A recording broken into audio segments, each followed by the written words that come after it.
Olá, meu povo! Eu espero que esse vídeo encontre você bem. Se esse é o seu primeiro vídeo aqui no canal, sinta-se à vontade, seja muito bem-vindo. Eu sou o Felipe, você pode me chamar de Chu, e aqui nós falamos sobre livros. Hoje a gente vai conversar um pouquinho sobre o que eu aprendi lendo os livros sobre os campos de concentração e extermínio nazistas, especialmente sobre o campo de Auschwitz. Mas antes da gente começar a conversar propriamente sobre esse assunto, eu gostaria que você se inscrevesse no canal, curtisse o vídeo aqui embaixo, compartilhasse com seus amigos, comentasse aqui se você tem algum livro para me recomendar, alguma leitura, alguma resenha que você gostaria que eu fizesse, e tudo isso vai ser muito importante para mim. Antes da gente conversar também sobre os livros, eu vou falar um pouquinho sobre quais livros eu já li a respeito desse assunto. Eu li alguns livros que são relatos de pessoas que estiveram no campo, como Em Busca do Sentido, de Viktor Frankl, A Bailarina de Auschwitz, Os Fornos de Hitler, e li também alguns romances baseados em histórias de pessoas que estiveram lá, como A Bibliotecária de Auschwitz, O Tatuador de Auschwitz e A Viagem de Silka. E também um que eu li no meu Kindle, que é Depois de Auschwitz, embora fale um pouquinho sobre o campo, também já é mais assunto de vida pós-campo, depois de ter saído do campo.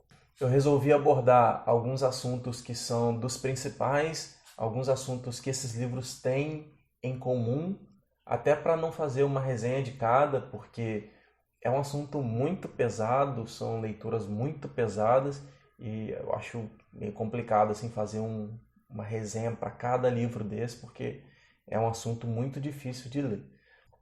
Então, para começar, eu vou falar um pouquinho sobre a ambientação política.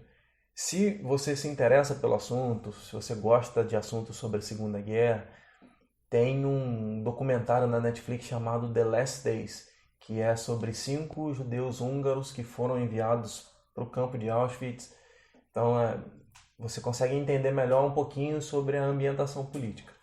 Cada um desses livros é escrito por um personagem que morava em um local diferente. E todos eles falam sobre a ambientação política antes deles serem enviados para o campo. Então a gente pensa que o nazismo tomou conta e de um dia para o outro as coisas mudaram. E na verdade o que a maioria deles fala já havia um clima de antissemitismo em todas essas cidades antes do nazismo tomar conta, antes da Alemanha dominar as cidades, já havia um clima hostil contra os judeus. Todavia, à medida que os alemães iam dominando realmente as cidades, que eles invadiam as cidades e se tornavam dominantes daquela cidade, as coisas iam ficando pior para os judeus, né, em cada cidade específica. Nesse documentário que eu citei, da Netflix, eles falam a respeito dos húngaros, né, e os húngaros foram os últimos a enviar pessoas para o campo de concentração. Eles até tinham uma colaboração com os alemães, até fizeram uma parceria, todavia eles não enviavam os judeus para o campo, né? Eles protegiam os judeus dentro das suas cidades. E o que aconteceu também na Hungria foi que o relato das pessoas nesse documentário é de como se as pessoas tivessem se virado para eles da noite para o dia. Você imagina que você está vivendo com as pessoas normalmente, e do dia para a noite você acorda e os seus vizinhos começam a dizer que as pessoas precisam matar você, que precisam enviar você para longe daquela cidade, que você não pertence àquela cidade, que você está roubando aquela cidade. Então, assim, muitos se sentiram assim na Hungria, né? Todavia, em outras cidades as coisas foram acontecendo um pouco mais devagar. Cada país teve a sua própria regra de envio dos judeus para a Alemanha, para os alemães ou para os campos de concentração. Alguns enviaram o mais velho da família, alguns deixaram que a família escolhesse um representante para ser enviado, mas no final das contas, em via de regra, o que aconteceu foi: os alemães separaram esses judeus em algum lugar, criaram um gueto em algum lugar das cidades ou até mesmo em outros países para esse povo, enviaram eles para esses guetos e posteriormente enviaram eles para os campos de concentração. E esse envio para os campos de concentração era feito nos trens em vagões que seriam feitos para carregar cavalo, para carregar animais. Então, num lugar que foi desenhado que cabiam 8 cavalos, eles colocavam aproximadamente 90, 96 pessoas e enviavam essas pessoas de qualquer cidade que elas estivessem até os campos de concentração de Auschwitz.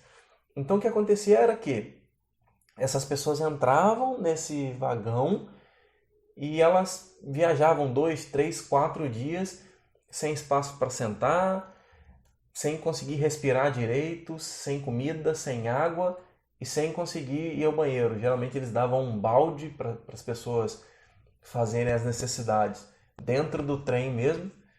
E algumas pessoas acabavam morrendo. Geralmente criança morria muito pelo caminho, porque sem comida, sem conseguir respirar direito, algumas pessoas já estavam doentes quando entravam no trem e elas simplesmente não aguentavam passar 3, 4 dias sem conseguir respirar direito e sem comer nada, sem beber nada. E as pessoas que morriam, elas também não eram retiradas do trem naquele momento. Elas só eram retiradas do trem quando elas chegavam no campo de concentração. A chegada no campo de concentração era um momento muito esquisito para aquelas pessoas, né?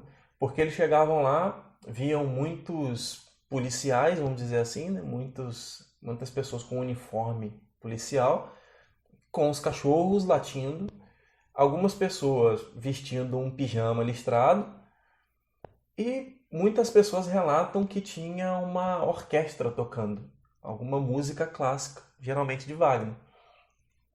Então essas pessoas eram colocadas em filas de 5 em 5, as crianças e os idosos automaticamente iam para o lado esquerdo, que era o lado em que as pessoas morriam subsequentes.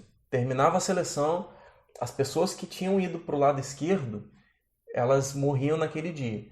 E as pessoas que tinham ido para o lado direito, elas eram condenadas a trabalho escravo para que elas morressem em algum outro momento. Então tinha esse período de seleção, né? Geralmente, como eu falei, as crianças e os idosos iam para a esquerda e também as pessoas que aparentassem não poder trabalhar. As pessoas que tivessem algum tipo de doença, enfim, esse tipo de pessoa geralmente era escolhido para a esquerda e ia direto para as câmaras de gás e depois para os crematórios.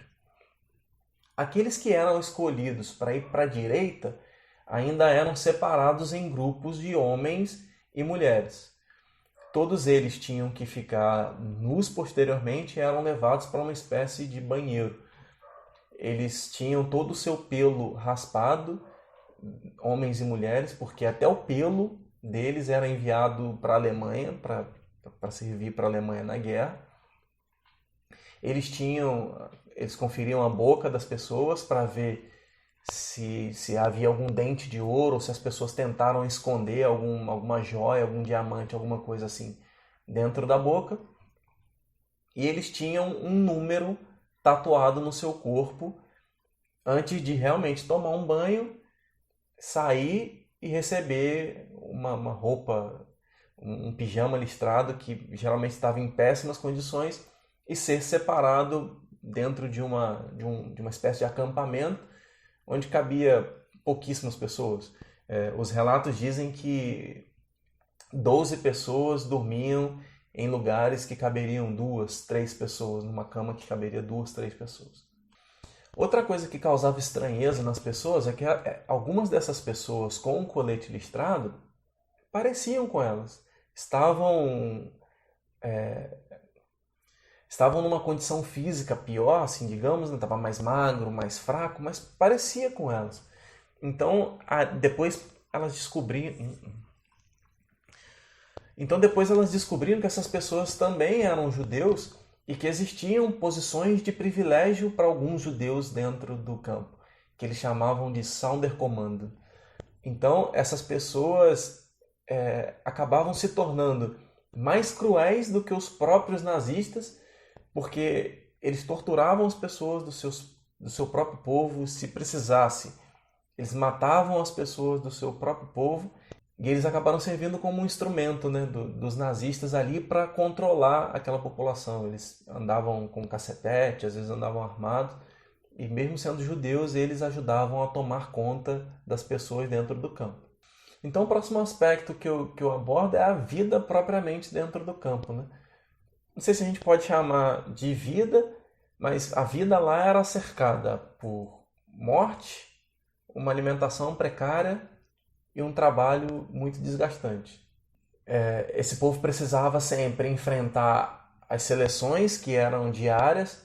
Então, o Dr. Mengele, que até posteriormente veio morar aqui no Brasil, ficou alguns anos morando aqui no Brasil, e pela Irma Grese, que era uma mulher que todo mundo que relata as experiências com essa mulher no campo diz que era uma mulher lindíssima e que o apelido dela era o Anjo Loiro da Morte. Na verdade, só corrigindo uma informação, o Anjo da Morte, na verdade, era o Mengele, era o médico, né?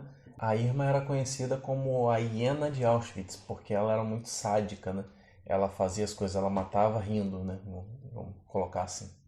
Então a vida no campo era marcada por essa violência e por algumas experiências, né? Por exemplo, o Dr. Mengele ele gostava de fazer muitas experiências com gêmeos. Alguns sofriam experiências do tipo injetar tinta no olho para ver se o olho mudava de cor, ou gêmeos fazer alguma coisa com algum gêmeo para ver se o outro sentia dor, algumas coisas nesse sentido. E existe um documentário também muito bom, que não é propriamente sobre Auschwitz, mas é sobre os campos de concentração, chamado O Fotógrafo de Mauthausen. Se você quiser entender um pouquinho também melhor sobre a vida em si dentro do campo, você pode assistir esse documentário. Ele é um documentário baseado em fatos reais de um cara que realmente foi fotógrafo nesse campo de concentração e que ele percebeu que os nazistas perderiam a guerra e destruiriam todos os materiais que serviriam de prova, né? Ele acabou escondendo algumas fotos que serviram como prova contra os nazistas posteriormente. E em busca do sentido, o Viktor Frankl dá alguns insights assim, de como era a vida dentro do campo. E ele diz que ele conseguia perceber quem tinha ainda ânimo para continuar vivendo e quem não tinha mais ânimo para continuar vivendo. Ele diz que as pessoas às vezes ganhavam alguns brindes, alguns cigarros, alguma coisa assim. E geralmente elas trocavam esses brindes por comida. Então ele dizia que se a pessoa está fumando o seu próprio cigarro ao invés de trocar por comida, esse era um sinal de que essa pessoa já tinha desistido da vida e que em poucos dias ela ia morrer. Então era uma vida com também muito piolho, tinha muita febre tifoide e morte para todo canto, né? As pessoas morriam o tempo todo, as pessoas que morriam dentro do barracão, os que ainda estavam vivos ainda tinham esse papel de simplesmente ir lá, retira o corpo como se não fosse nada e joga numa vala comum onde tinham outros corpos, enfim, uma coisa terrível, né? Outro aspecto que eu quero abordar são algumas curiosidades a respeito do campo, né? No campo eles eram muito supersticiosos. Por exemplo, eles acreditavam que um trevo de 4 folhas daria sorte. Então, quando alguém achava um trevo de 4 folhas, essa pessoa conseguia facilmente trocar isso por comida, porque as pessoas acreditavam que isso daria sorte para elas no futuro, enfim. Outra curiosidade a respeito do campo geralmente as pessoas eram divididas, né, entre homens e mulheres, e mesmo sendo família, essas pessoas não conseguiam ficar juntas dentro do campo. Raramente essas pessoas se viam dentro do campo. Só que aconteceu diferente com o povo tcheco. Eles foram enviados primeiramente para um gueto e depois eles foram enviados para Auschwitz com uma marcação de carga especial no trem deles.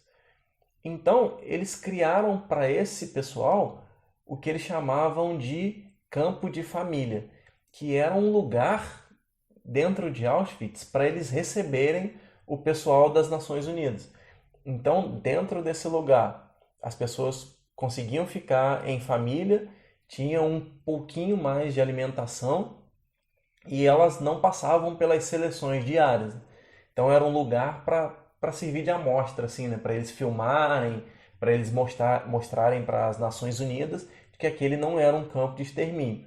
O que aconteceu foi que Exatamente 6 meses depois, todas as pessoas desse campo chamado Theresienstadt foram assassinadas no mesmo dia. Todas elas foram mortas juntas no mesmo dia.